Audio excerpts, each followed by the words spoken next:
buenos días a todos y a todas quienes están conectados en esta tan interesante actividad que nos brinda información de las últimas guías clínicas, de las últimas recomendaciones de los expertos y de las instituciones que investigan esta enfermedad considerada como una enfermedad rara o ultra rara, también conocida como enfermedad huérfana. Entonces, los invito a participar durante la charla. La construimos con el mejor conocimiento y con la expectativa de que nos pueden ayudar a divulgar toda la información que vamos a compartir hoy. Vamos a hablar de un tema muy interesante, enfermedad muy poco conocida, pero altamente letal, que se llama la hipercolesterolemia familiar homocigota o HFHO.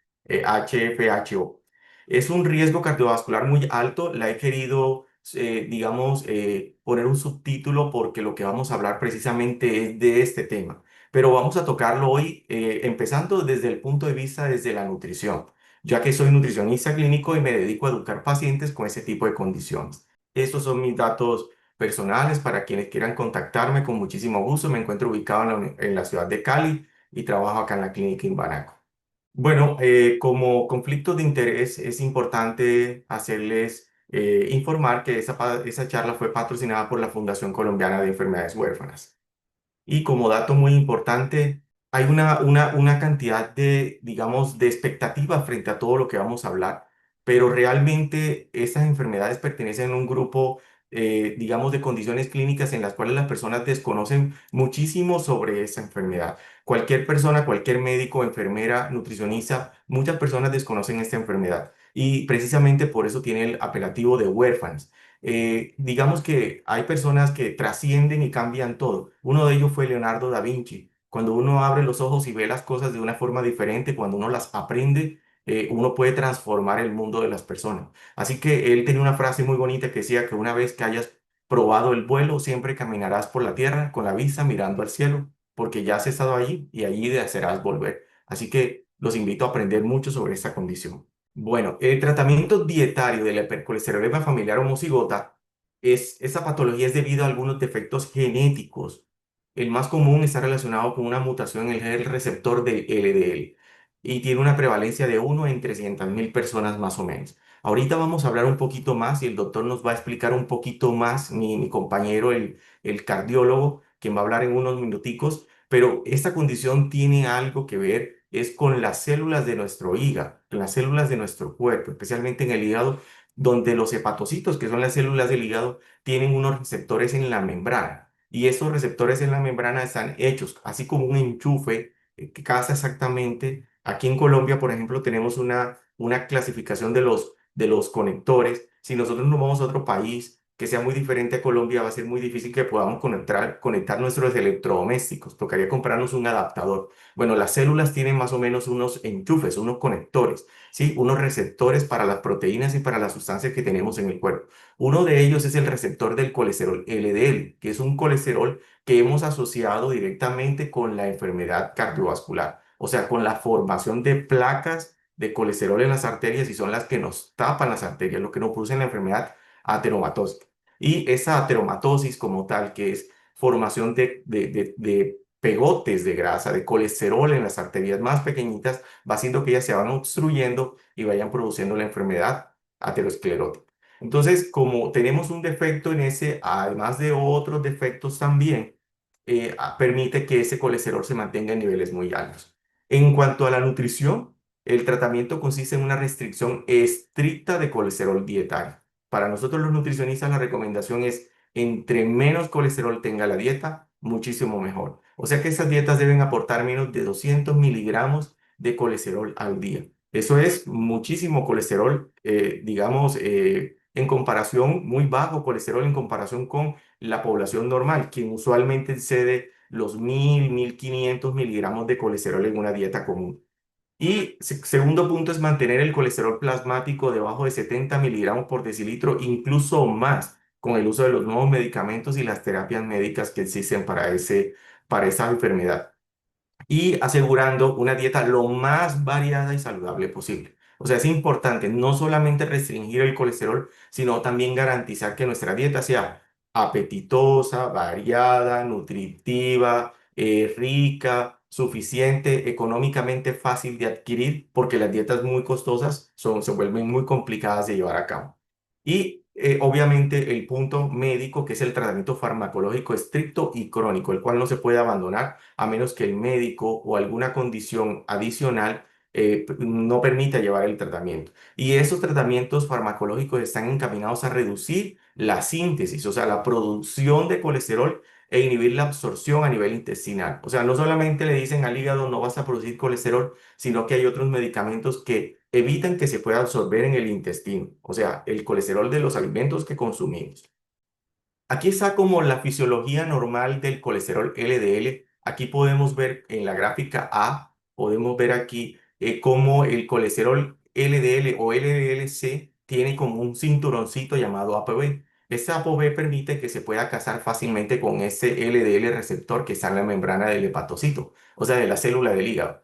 Aquí vemos cómo hay un endosoma que es como una parte de la célula, como una boquita que se abre y lo absorbe y lo lleva al interior de la célula, del hepatocito, y dentro se metaboliza y lo que hacen las enzimas es que degradan la parte, la cobertura externa y queda libre el colesterol dietario, o sea, el colesterol que nosotros consumimos que estaba dentro del colesterol LDL. Al final, el colesterol LDL es como un carrito que está cargado de colesterol. Entonces, si uno lo capta fuera en el torrente sanguíneo y lo va a meter dentro del hepatocito, es necesario que él se acople con un receptor, o sea, como un enchufe que está ahí.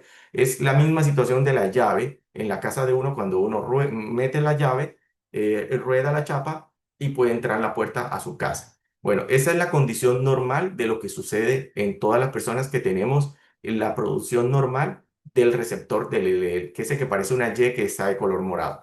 Pero hay unas mutaciones, o sea, ¿qué significa una mutación? Que hay un trastorno genético, no sabemos con él, no podemos deshacer esa condición, pero hoy en día puede ser tratada con unos medicamentos. Entonces, cuando tenemos una mutación, es que significa que no nacimos con esa habilidad, ¿sí? De poder metabolizar, de hacer todo el proceso anterior, y entonces el receptor del LDL es como si no existiera un toma. Entonces yo llevo una grabadora, un televisor, mi computador, voy a cargar el celular, pero no hay toma, entonces me quedo sin batería. ¿Qué le pasa al colesterol? Él sigue circulando en la sangre y entre más colesterol coma yo, más colesterol se me va a subir en la sangre. Y lo peor es que el hígado o el cuerpo detecta que no ha podido utilizar ese colesterol y empieza la producción excesiva de colesterol. Esto exacerba, o sea, complica la hipercolesterolemia. Y obviamente, como ese colesterol se abunda muchísimo, lo podemos medir en sangre de manera exagerada. Existe otra alteración que es la disfunción de la ApoB, que es el cinturoncito que hace que case fácilmente con el receptor del colesterol en la membrana del hepatocito. Cuando hay una disfunción en la ApoB, o sea que no funciona, vino como alterada, no se puede casar exactamente con ese receptor, que lo vemos ahí como una Y moradita, y por ende el colesterol no se puede fagocitar dentro de la célula. Y por último, hay una proteína llamada la PSK9 y esa proteína es una enzima precisamente que lo que hace es que uno pueda, digamos, cuando esa enzima se bloquea el receptor, no se puede casar la ApoB y no se puede casar el LDL, el colesterol LDL con el receptor. Ese es otro tipo de alteraciones. Así que pueden haber más o menos, se han estimado entre 1.200 a 2.000 tipos de alteraciones. Estas son solamente cuatro que son las más comunes, o tres de las más comunes, pero pueden existir muchísimas más, muchísimas. Casi que cada paciente sería una alteración genética que impide que podamos reducir los niveles de colesterol naturalmente en la sangre. Bueno, aquí vemos lo mismo, vemos como aquí al margen izquierdo arriba vemos los lípidos dietarios que son la grasa que consumimos y ahí al ladito dice exógeno, o sea, lo que nosotros comemos. Esos alimentos llegan al estómago, los alimentos ricos en colesterol y pasan al intestino delgado, que es donde absorbemos el colesterol. Y ese colesterol se convierte, se transporta no por un kilomicrón, sino por el colesterol LDL y pasa por todos los capilares. Ahí vemos como un tubito rojo, pasa por dentro de esos capilares y ese colesterol LDL atraviesa esa membrana y se llega al músculo, al tejido adiposo, a los otros órganos y de ahí sigue circulando hasta que llega al hígado. En el hígado vemos cómo está el LDL receptor, que es como el enchufe donde se conecta ese colesterol. El hígado lo metaboliza y lo podemos reducir los niveles de colesterol. Lo utilizamos como una fuente de energía o para sintetizar otro tipo de sustancias. Cuando nosotros no tenemos estos receptores, pues obviamente ya vemos que se nos puede subir de manera exagerada en la sangre. Obviamente la dieta es fundamental porque la dieta es la fuente del colesterol que estamos consumiendo que de manera excesiva en nuestra y que se eleva de manera excesiva en nuestra sangre. Ahí vemos la gotita de colesterol, va por la sangre y de ahí pasa a los músculos, al tejido graso. Así es como funciona. Lastimosamente la película quedó retrasada. Ahí está el receptor, el hígado, y de ahí empieza a circular nuevamente, pasa del hígado a los capilares, a los vasos, nuevamente llega al músculo, al tejido graso y se convierte en IDL, que es el colesterol de intermedia densidad, y ahí llega nuevamente al hígado y nuevamente empieza a recircular. Aquí vemos también cómo cuando consumimos alimentos ricos en carbohidratos, esa glucosa se eleva muy alto en sangre y pasa por los vasos sanguíneos, y esa glucosa necesita para entrar al hígado, necesita insulina, y la insulina, que es una hormona que estimula la síntesis exactamente, hace que la glucosa entre el hígado y en el hígado se va convirtiendo en otra sustancia como el acetil-CoA y el glicerol, y nuevamente dentro del hígado se junta y forman los triglicéridos, y esos triglicéridos quedan empaquetados y van a la sangre, y ese triglicérido también influye en el proceso de elevación del peso y obviamente la alteración de los niveles de colesterol también. Aquí podemos ver al lado derecho una arteria como está completamente limpia, ese corte de arteria normal, y a la derecha vemos como hay un pequeño cúmulo de grasa en la orilla de la arteria que no es significativo. Usualmente estas pequeñas, digamos, montículos de grasa dentro de las arterias, pues serían los primeros años de vida, quizás los primeros 5 o 10 años de vida. En la persona que tiene hipercolesterolemia familiar homocigota, ya a los 10 años las placas de grasa son supremamente elevadas, así como se vería en el cuadro, en el tercer cuadro abajo, a la izquierda, en esta parte, podríamos ver cómo los niveles de colesterol van obstruyendo severamente la arteria, y la luz arterial sería mucho más estrecha, así que el corazón le costaría mucho trabajo bombear la sangre por un orificio tan pequeño. Además que esto haría que las arterias no fueran flexibles, hacen que las arterias sean muy duras, incrementando la presión arterial y el riesgo que tengan ellas de romperse.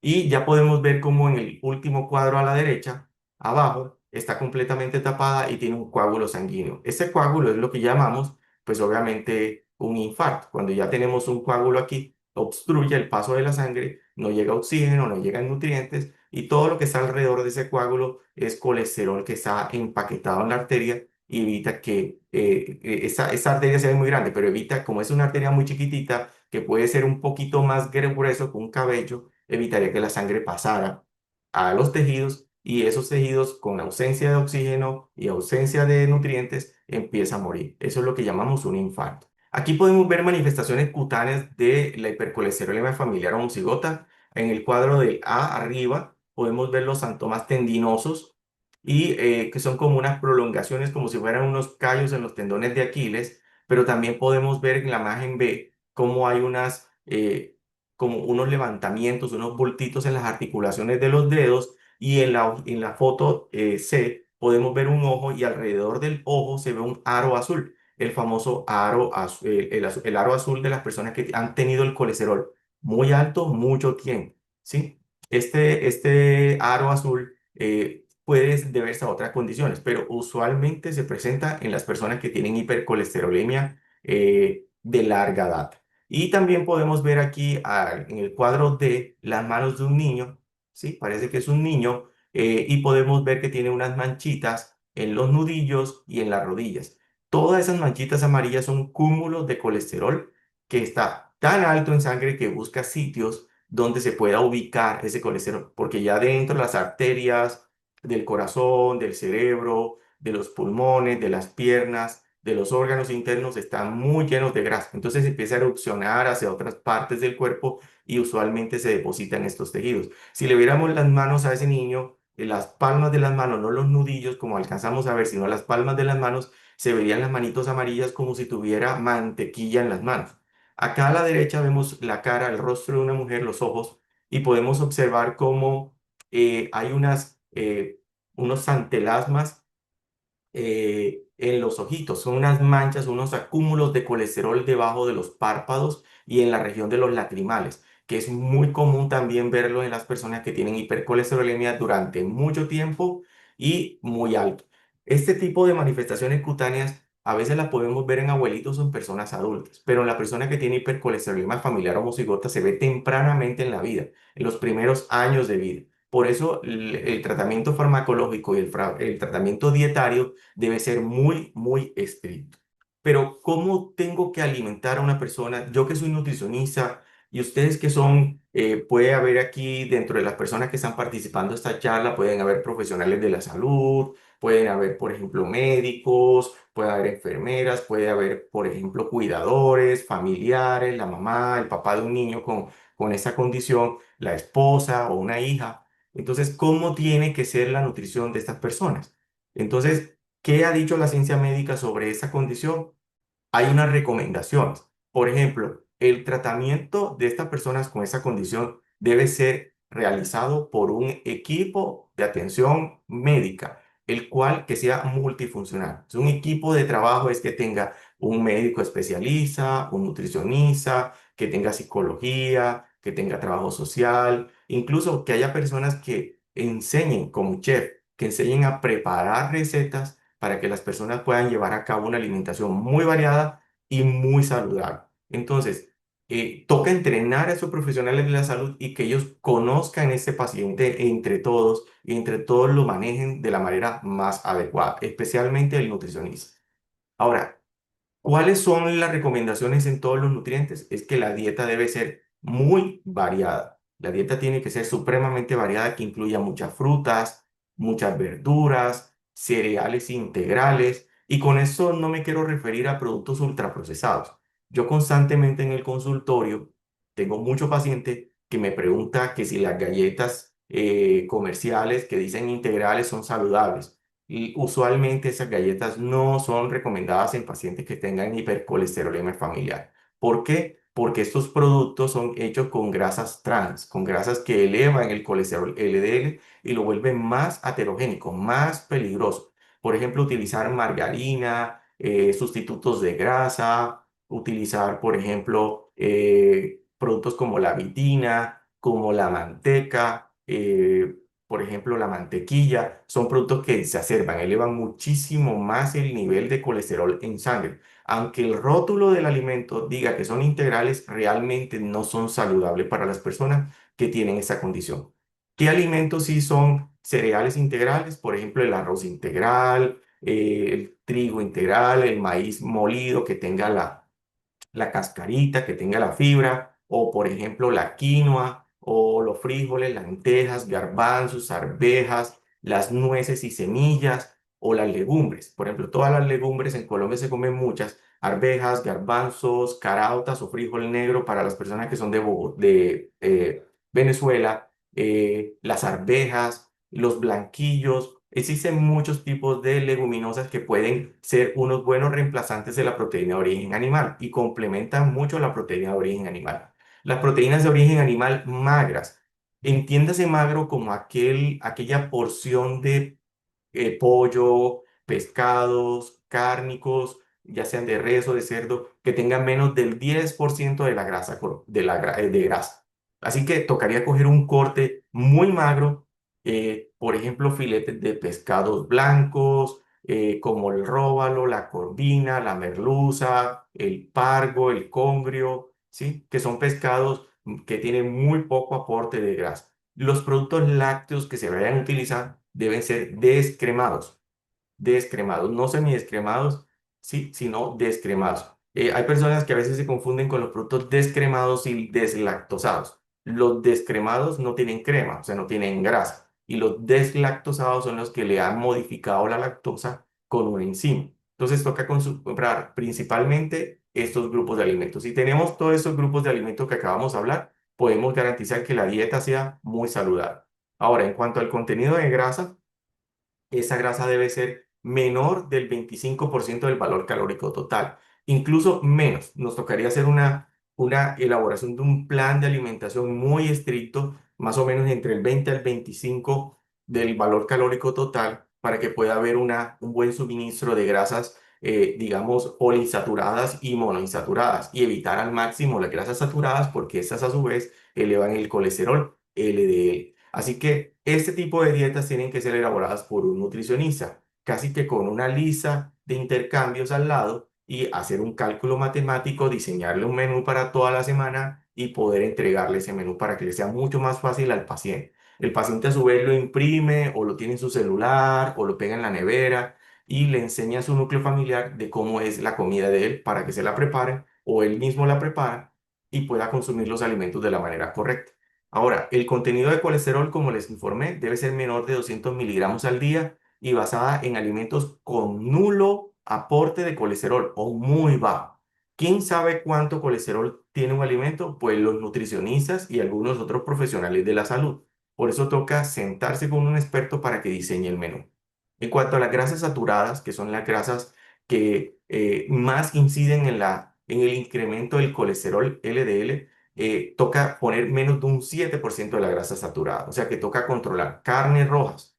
¿Quiénes son las carnes rojas? Carne de res, carne de cerdo, por ejemplo, llama, o por ejemplo, poner carne de chigüiro, o por ejemplo, carne de venado, de búfalo, ese tipo de carnes que son de especies mayores, porque son muy ricas en colesterol. Por ejemplo, cabra, oveja, chivo, todo este tipo de especies como son los bovinos, los caprinos, los porcinos, ¿sí? Incluso la carne de caballo también es muy rica en grasa. Así que todas estas carnes rojas toca controlar. A su vez, las vísceras, especialmente el hígado, que es donde se deposita mucho contenido de colesterol. La famosa morcilla o rellena, no recuerdo cómo lo llaman en otros países, pero es una receta preparada con sangre de animales con arroz y está, digamos, envuelta en lo que es el intestino del cerdo.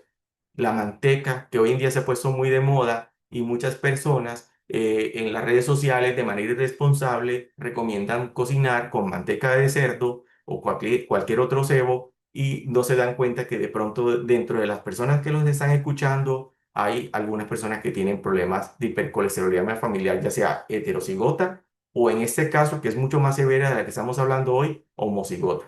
La piel de animales no es recomendada, la fritanga o alimentos fritos en aceite reutilizado, caldos de hueso que están muy de moda, incluso lo venden hoy en día en polvo, en tarros, la yema de huevo, la mantequilla, diferentes tipos de queso, especialmente los quesos madurados o quesos amarillos, la mayonesa, suero, que es una preparación que se hace que es muy similar al yogur griego o que es salado, y el aceite de coco. O sea, todos esos alimentos hay que modificarlos y hay que controlarlos al máximo.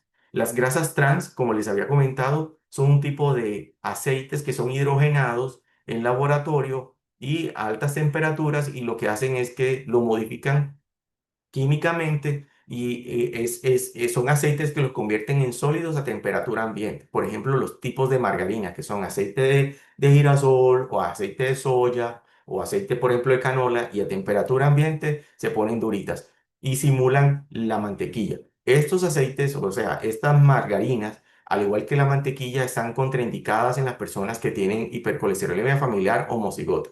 Por ejemplo, estos productos se los adicionan a los fritos, ya sean empanadas. Aquí en Colombia se consume mucho el buñuelo, los patacones, que son como unos tostones hechos con plátanos verdes, las empanadas, el kibbe, famosa preparación de origen libanés, los deditos de queso, que son trocitos de queso envuelto con harina, que son fritos, ¿sí? O las arepas de huevo, que son rellenas de huevo, o las carimañolas, que son unas torticas hechas por dentro con carne o con queso. En cuanto a las proteínas, hay que consumir proteínas con muy bajo aporte de grasa. Por ejemplo, pescados blancos, como ya le había mencionado, pechuga sin piel, la pechuga de pavo, las claras y algunos mariscos que son muy bajitos en colesterol. Seguimos. Perdón. No, perdón. Anterior. Prefiera los alimentos ricos en fibra, como son el arroz integral, el trigo integral, la avena integral. Existen diferentes variedades de avena. Prefieran siempre la avena que viene en hojuelas. Hay muchas variedades de avena, pero hay que evitar las avenas que vienen mezcladas con saborizantes, con leche en polvo, las que vienen simplemente listas para preparar. Esas no son recomendables. Las que son recomendables es la avena natural, que viene sin saborizantes y sin colorantes o sin aditivos.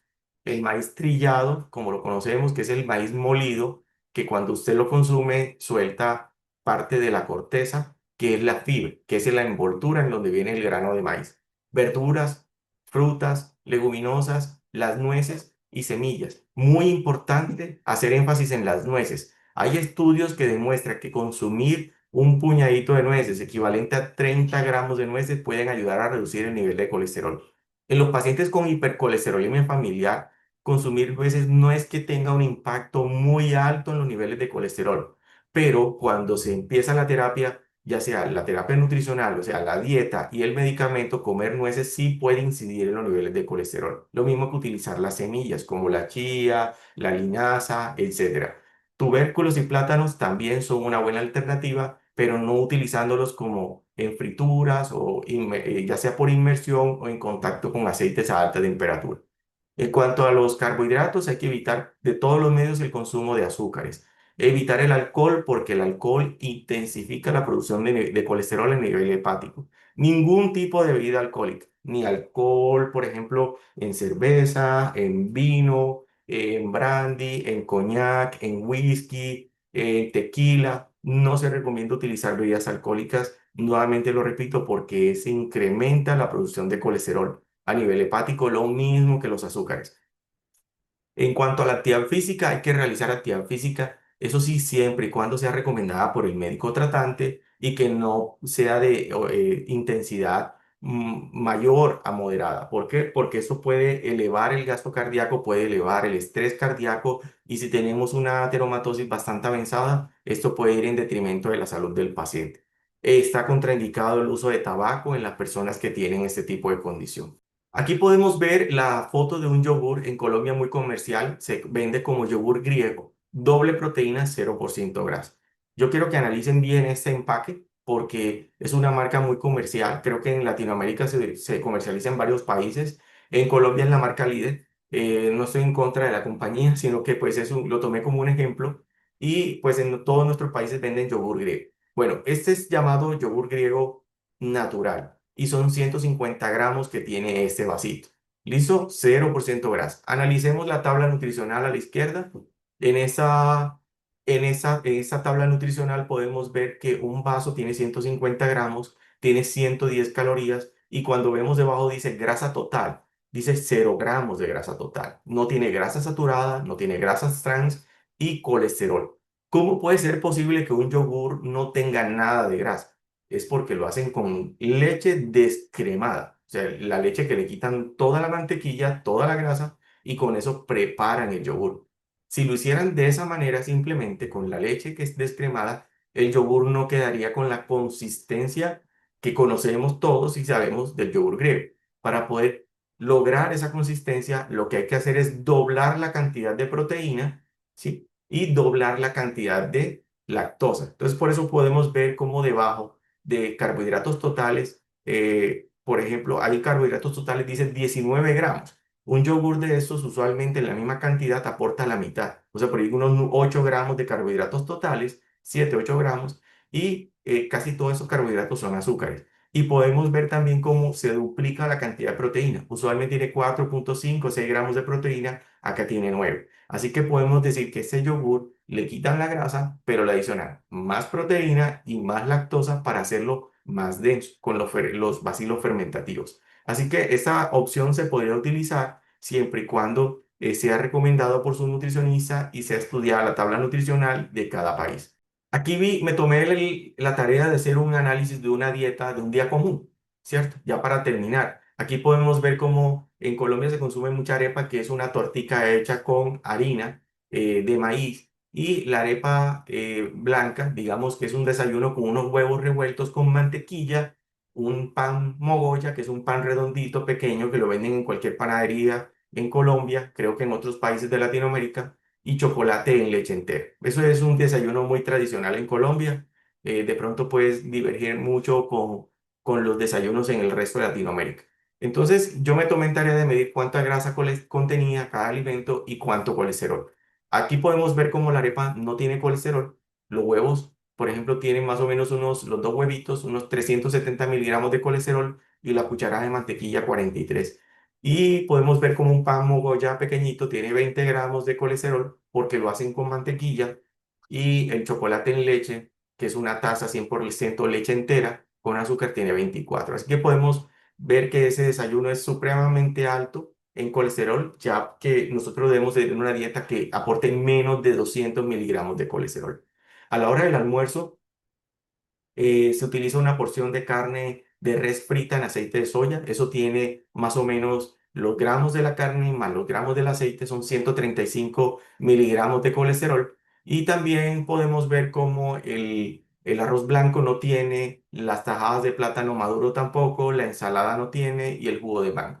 En la media tarde se puede tomar unos plátanos, dos chips que venden en bolsitas y una malta, que es muy comercial en Colombia. Y en cuanto a la comida, aquí podríamos ver que está la carne, la arepa con carne desmenuzada y una café con leche entero. No se alcanza a ver exactamente, pero eso total da más o menos unos 900 miligramos de colesterol.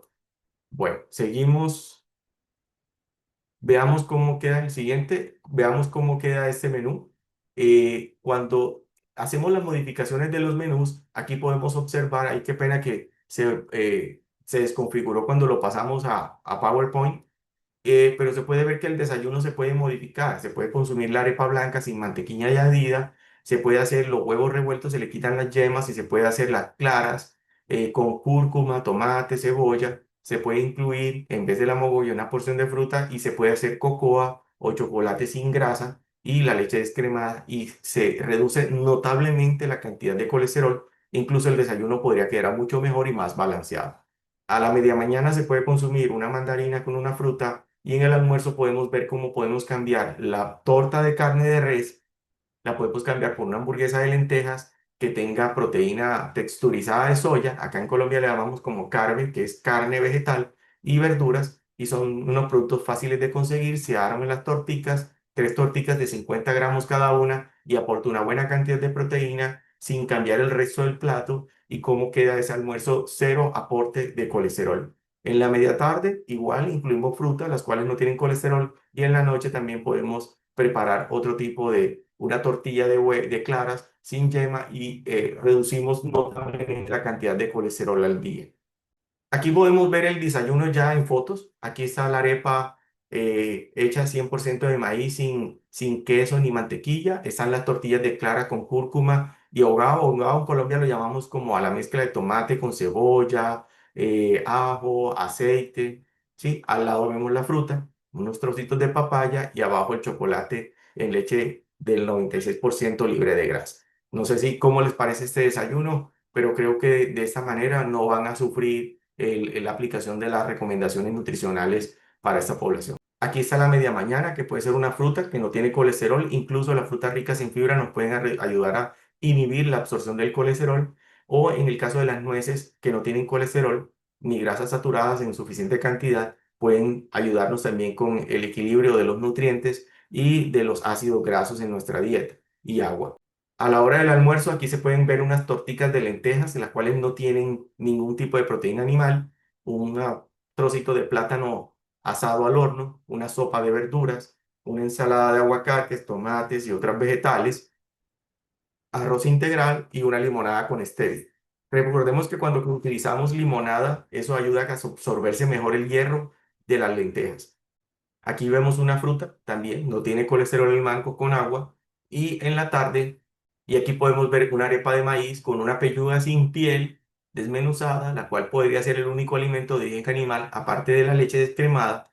Y el aporte de colesterol es muy bajo en todas estas recetas y la acompañamos con una fruta que no tiene colesterol. ¿Qué alimentos debo evitar? Todo lo que son, por ejemplo, vísceras, la morcilla, aquí está la foto, los buñuelos, las yemas de huevo, las empanadas que son rellenas de carne o de queso, o por ejemplo que tienen leche agria o que son freídas o fritas en aceite por inmersión, los helados. Aquí están los cortes de carne que son supremamente deliciosos, los chicharrones, las cremas de leche, que son cremas agrias de leche, los quesos madurados, los embutidos. Aquí ponemos otra vez las empanadas. Aquí, por ejemplo, lo que son carnes de caprinos, por ejemplo, la oveja, la cabra, el chivo, todo este tipo de animales, porque de especies medianas, no menores, y estas especies tienen una carne muy rica en colesterol, la cual nos podría incidir abruptamente en los niveles de colesterol. Aquí podemos otro tipo de cortes de otras partes del animal, por ejemplo, como los cortes que se utilizan en la parte baja del abdomen del animal, que son muy ricas en grasa, tienen un sabor exquisito, pero realmente el colesterol, el aporte de colesterol es excesivo. Acá podemos ver a la derecha arriba un corte de una carne un poco extraña y es lo que llaman ubre, que es la parte de las mamas de la vaca, que en muchos países la consumen de manera frecuente y son muy ricas en colesterol. O los diferentes tipos de embutidos de chorizos, ya sean de ternera o de cerdo o de cualquier otra especie. Para las personas que conocen la comida libanesa o Medio Oriente, aquí están unos kibbes que son una mezcla entre trigo y carne molida con especias y que son muy ricas en colesterol, igual que las hamburguesas de carne. ¿Qué alimentos puedo comer entonces? Pues muchísimos. Aquí están los frijoles, lentejas, garbanzos, los filetes de pescado, se pueden hacer pechugas muy bajas en grasa que sean hechas, por ejemplo, en un air fryer.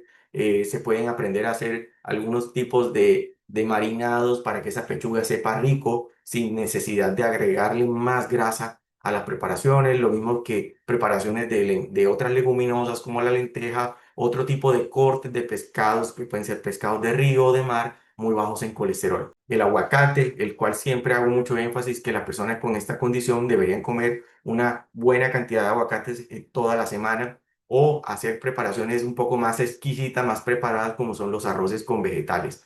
Las nueces, de las cuales ya les he hablado anteriormente, alimentos como los tubérculos, como en el norte de Sudamérica y Centroamérica, donde se consume mucha yuca y en las Antillas, o hacer, por ejemplo, para el desayuno un porridge de avena que no tenga productos de origen animal y si se va a utilizar leche, que sea leche descremada o sopitas de verduras. Acá podemos ver otras ensaladas donde se mezclan frutas y verduras, otro tipo de cortes de pescado que se pueden hacer a la plancha. Importante, por ejemplo, utilizar sartenes que sean antiadherentes, pero principalmente sean sartenes, digamos, de cerámica, que son los que menos riesgos tienen para la salud. Utilizar, por ejemplo, garbanzos, que son muy ricos en proteína, frutas. Aquí abajito vemos en el medio un puré de berenjena llamado baba ganoush, que es una receta libanesa, que también sería una muy buena preparación para acompañar algunas comidas, o las pechugas como por ejemplo las de pavo o de otras especies de aves que son bajas en colesterol.